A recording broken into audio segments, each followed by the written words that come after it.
ভারতের স্বরাষ্ট্রমন্ত্রী অমিত শাহ বহুদিন ধরেই বলছেন, প্রথমে শনাক্ত করো, ডিটেক্ট, তারপর তালিকা থেকে বাদ দাও মানে ডিলিট, এবং সব শেষে ফেরত পাঠাও, ডিপোর্ট করো। কিন্তু পশ্চিমবঙ্গের নতুন মুখ্যমন্ত্রী শুভেন্দু অধিকারী যেন সেই নীতিকে আরো এক ধাপ এগিয়ে নিতে চাইছেন। তার ঘোষণায় কথিত বাংলাদেশি অনুপ্রবেশকারীদের রাজ্য পুলিশ গ্রেফতার করবে, এরপর সরাসরি বিএসএফ এর হাতে তুলে দেওয়া হবে এবং বিএসএফ তাদের বাংলাদেশে ফেরত পাঠানোর ব্যবস্থা করবে।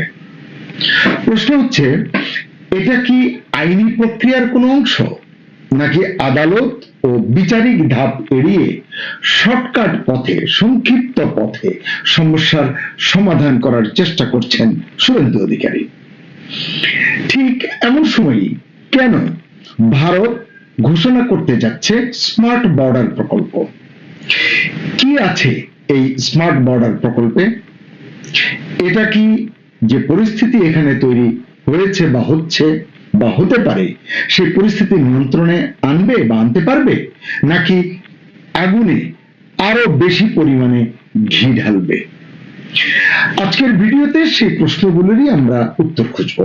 আসসালামু আলাইকুম, স্বাগত লিডস নিউজে। সম্মানিত দর্শক, এই যে ভারত সরকারের স্মার্ট বর্ডারের কথা বলছিলাম, যে এই স্মার্ট বর্ডার প্রকল্প, এটিকে বলা হচ্ছে হাই পাওয়ার্ড ডেমোগ্রাফি মিশন।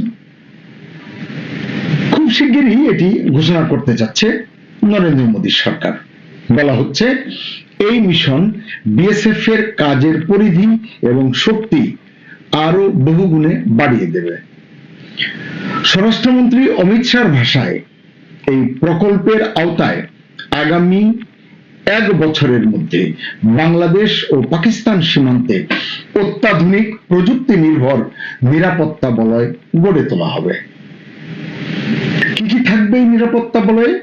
এই নিরাপত্তা বলয়ে থাকবে ড্রোন, থাকবে রাডার সিস্টেম, থাকবে নজরদারি ক্যামেরা, নদীপথ নজরদারির ব্যবস্থা থাকবে, এমনকি আকাশপথ পর্যবেক্ষণের ব্যবস্থাও শক্তিশালী করা হবে। অর্থাৎ সীমান্তে প্রায় দুর্ভেদ্য দেয়াল গড়ে তোলা হবে, এটি স্পষ্ট বোঝা যাচ্ছে। অমিত শাহ বলেছেন, সীমান্তবর্তী অঞ্চলের জনবিন্যাস, যে ডেমোগ্রাফির কথা বলা হচ্ছে, হাই পাওয়ার ডেমোগ্রাফি মিশন, এই সীমান্তবর্তী অঞ্চলের জনবিন্যাস পরিবর্তনের যে কোনো প্রচেষ্টা ব্যর্থ করে দেওয়া হবে। তার মানে কি, মানে বাংলাদেশ থেকে হোক বা পাকিস্তান থেকে হোক, মানে অনুপ্রবেশ করে ভারতে ওই এলাকার যে জনমিতিক যে পরিসংখ্যান, যে জনবিন্যাস, এটিকে বদলে দেওয়া হচ্ছে, এটি তাদের অভিযোগ এবং এটিকে তারা ব্যর্থ করে দিতে চান এই নিরাপত্তা বলয় সৃষ্টির মাধ্যমে। মানে দিল্লি এখন শুধু সীমান্ত পাহারা দিতে চায় না, সীমান্ত ঘিরে জনসংখ্যাগত পরিবর্তন নিয়েও প্রকাশ্যে তারা তাদের উদ্বেগ প্রকাশ করছে এবং এখানেই রাজনৈতিক বিতর্কের শুরু। কারণ বিজেপি দীর্ঘদিন ধরেই দাবি করে আসছে বাংলাদেশ থেকে অবৈধ অনুপ্রবেশ ভারতের বিভিন্ন রাজ্যে জনসংখ্যার ভারসাম্য পরিবর্তন করছে। মানে এরা এই পরিমাণে বেশি যাচ্ছে যে তাদের স্থানীয় জনসংখ্যার চেয়েও তারা প্রভাবশালী হয়ে উঠছে। অন্যদিকে সমালোচকরা বলছেন এই ইস্যুটি অনেক সময় রাজনৈতিক মেরুকরণের হাতিয়ার হিসেবেও ব্যবহৃত হয়। এখন আসি শুভেন্দু অধিকারীর বক্তব্যে। সম্প্রতি তিনি ঘোষণা দিয়েছেন, কথিত বাংলাদেশি অনুপ্রবেশকারীদের বিরুদ্ধে আরো কঠোর অবস্থান নেওয়া হবে, অর্থাৎ তার সরকার নেবে। তার বক্তব্য, যাদের সিএএ এর আওতায় আনা যাবে না তাদেরকে অবৈধ অনুপ্রবেশকারী হিসেবে বিবেচনা করা হবে। এরপর রাজ্য পুলিশ তাদের আটক করবে, পরে বিএসএফ এর হাতে তুলে দেবে এবং বিএসএফ বাংলাদেশে পুশব্যাক করে দেবে। এরকমই বিষয়টা। এখানেই প্রশ্ন উঠছে, কারণ ভারতের প্রচলিত আইনি প্রক্রিয়া কিন্তু সাধারণত ভিন্ন। কোন বিদেশি নাগরিককে অবৈধ প্রবেশের অভিযোগে আটক করা হলে প্রথমে তার বিরুদ্ধে মামলা করা হয়, তারপর তাকে আদালতে তোলা হয়, আদালতে তার বিচার হয়, এরপর আদালত যে সাজা দেন সেই সাজার ভিত্তিতে সাজা তাকে ভোগ করতে হয়। এরপর সংশ্লিষ্ট দেশের দূতাবাসের মাধ্যমে পরিচয় যাচাই করা হয়। সব শেষে আনুষ্ঠানিকভাবে প্রত্যর্পণের ব্যবস্থা করা হয়। অর্থাৎ পুরো প্রক্রিয়ার মধ্যে আদালত, প্রশাসন এবং কূটনৈতিক যোগাযোগ সবই থাকে। এই জন্যই সমালোচকরা প্রশ্ন তুলছেন, শুভেন্দু যে পদ্ধতির কথা বলছেন, মানে ওই যে ধরো মারো কাটো টাইপের, সেটি কি বাস্তবে সেই দীর্ঘ আইনি প্রক্রিয়ার বিকল্প হয়ে উঠতে যাচ্ছে, না তিনি বিকল্প কিছু তৈরি করতে চাচ্ছেন? এটি নিয়ে কিন্তু প্রশ্ন উঠেছে। এটি নিয়ে জটিলতা দিন দিন বাড়বে বলে মনে করছেন বিশ্লেষকরা। এছাড়া আরেকটি বিতর্কিত বিষয় কিন্তু আছে এখানে, সেটি হচ্ছে তথাকথিত পুশব্যাক। যদিও মানবাধিকার সংগঠনগুলো বহুদিন ধরেই অভিযোগ করে আসছে, এটি শুধু আমাদের দেশে নয়, তাদের দেশের কাজ করে এমন মানবাধিকার সংগঠনগুলো কিন্তু বলে আসছে বহুদিন ধরে, সীমান্তে মাঝে মাঝে এমন কিছু ঘটনা ঘটে যেখানে সন্দেহভাজন ব্যক্তিদের আনুষ্ঠানিক বিচার ছাড়াই সীমান্তের ওপারে ঠেলে দেওয়া হয়, মানে বাংলাদেশ প্রান্তে ঠেলে দেওয়া হয়, পুশব্যাক করা হয়। সমস্যা হলো, যদি কোনো ব্যক্তিকে ভুলভাবে বাংলাদেশী মনে করা হয়, তখন যদি তিনি প্রকৃতপক্ষে ভারতীয় নাগরিক হন, তাহলে কি হবে? যে তাকে যে পুশব্যাক করা হলো, এই যে ফলে যে জটিলতা তৈরি হবে, তার কি হবে? কারণ ভারতের বিভিন্ন রাজ্যে অতীতে এমন অভিযোগ কিন্তু উঠেছে, সেটা কি, যে বাংলা ভাষাভাষী বলেই, মানে বাংলায় কথা বলেন বলেই কিছু মানুষকে, বিশেষ করে একটি নির্দিষ্ট ধর্মগোষ্ঠীর মুসলমান, স্পষ্ট করে বললাম, এই কিছু মানুষকে বাংলাদেশী সন্দেহে ভারত আটক করেছিল, ভারতের সরকার বা প্রশাসন আটক করেছিল। পরে তদন্তে দেখা গেছে তাদের অনেকেই ভারতেরই নাগরিক। এই কারণেই মানবাধিকার কর্মীরা বারবার বলছেন, কোন ব্যক্তির নাগরিকত্ব নির্ধারণ অত্যন্ত সংবেদনশীল একটি বিষয়, এখানে ভুলের সুযোগ খুব কম থাকা উচিত। এদিকে রাজনৈতিক প্রেক্ষাপটও কিন্তু দ্রুত বদলাচ্ছে। আমরা যদি খেয়াল করি, বাংলাদেশে তো বদলি হয়েছে, ইউনূস সরকার গেছে, বিএনপির সরকার এসেছে,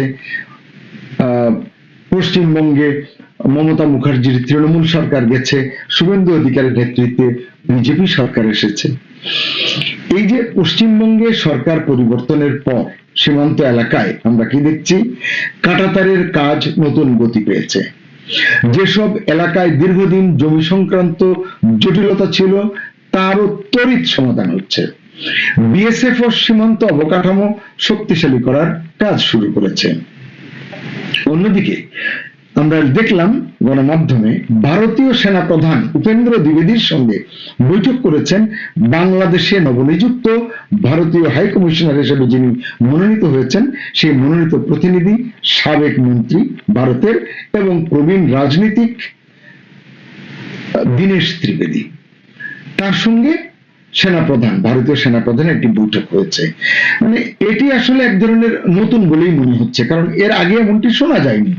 হাই কমিশনার আসবেন, তার কূটনৈতিক যে নিয়মাচার আছে তার ভিত্তিতে আসবেন, দায়িত্ব পালন করবেন, আবার দায়িত্ব শেষ হলে চলে যাবেন।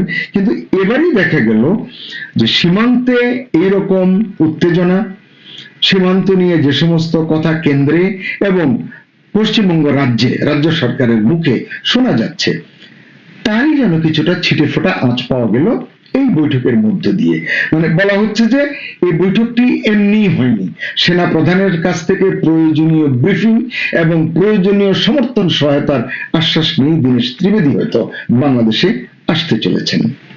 যাই হোক, সেনা প্রধান এবং নতুন হাইকমিশনারের মধ্যেকার আলোচনায় কি কি আলোচনা হয়েছে আমরা বলতে পারবো না, তবে আমরা এটুকু জেনেছি, সীমান্ত নিরাপত্তা, প্রতিরক্ষা সহযোগিতা এবং দুই দেশের সামরিক যোগাযোগ নিয়ে তাদের মধ্যে আলোচনা হয়েছে, এমনটি জানিয়েছে ভারতের বিভিন্ন গণমাধ্যমে প্রকাশিত সংবাদগুলো। অর্থাৎ সীমান্ত প্রশ্নটি এখন কেবল আইন শৃঙ্খলার বিষয় নয় বা আইন শৃঙ্খলার বিষয়ের মধ্যে সীমিত থাকছে না, এটা এখন কূটনীতি, নিরাপত্তা এবং আঞ্চলিক রাজনীতির বড় ইস্যু হয়ে উঠেছে বা উঠছে। এখানেই আরেকটি গুরুত্বপূর্ণ বিষয়, একটু আগেই বললাম সিএএ মানে সিটিজেনশিপ অ্যামেন্ডমেন্ট অ্যাক্ট, তো এই আইন, এটির কথা আপনারা আগেও শুনেছেন। এই আইন অনুযায়ী বাংলাদেশ, পাকিস্তান এবং আফগানিস্তান থেকে আসা নির্দিষ্ট কিছু অমুসলিম সম্প্রদায়ের, হিন্দু, বৌদ্ধ, খ্রিস্টান, জৈন, বিভিন্ন ধরনের সম্প্রদায়ের মানুষ ভারতীয় নাগরিকত্ব পাওয়ার সুযোগ পান বা পেয়ে থাকেন। কিন্তু মুসলমানরা থাকেন এই আইনের, সিএএ, এই আইনের আওতার বাইরে। ফলে সমালোচকরা প্রশ্ন তুলছেন, বাস্তবে এই নীতির প্রয়োগে একটি নির্দিষ্ট ধর্মীয় পরিচয় কি বড় হয়ে উঠছে না, বৈষম্যের শিকার হচ্ছে কিনা মুসলমানরা? বিজেপি যতই বলুক, এটি মানবিক এবং ঐতিহাসিক বাস্তবতার ভিত্তিতে তৈরি করা একটি আইন, সিএএ এর কথা।